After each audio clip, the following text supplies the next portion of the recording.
Famous Cyber Amos.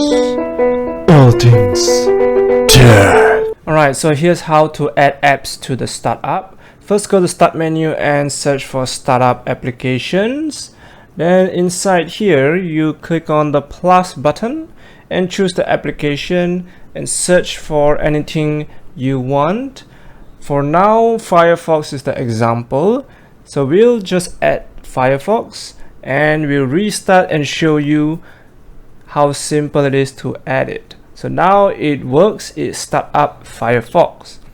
Now let's go back to Startup Applications, and now you'll see the Firefox app is still in the startup application.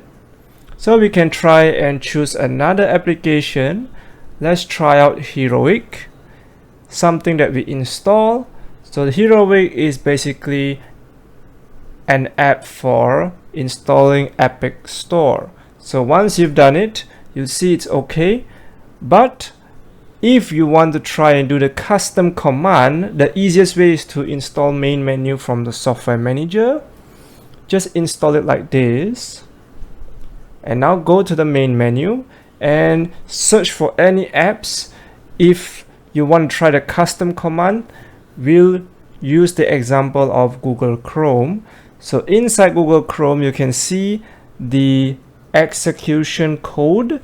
Just copy this, go back and go to custom command and paste it right here, the command, and type in the name that you display and edit. That's it. So now when you try, and if you want to test the command, you can go to terminal and paste it, then you just enter and you can test it out. If it opens, that means it's successful. If it doesn't open, means the command is wrong. So after you put in admin, you can see it opens, so it is correct.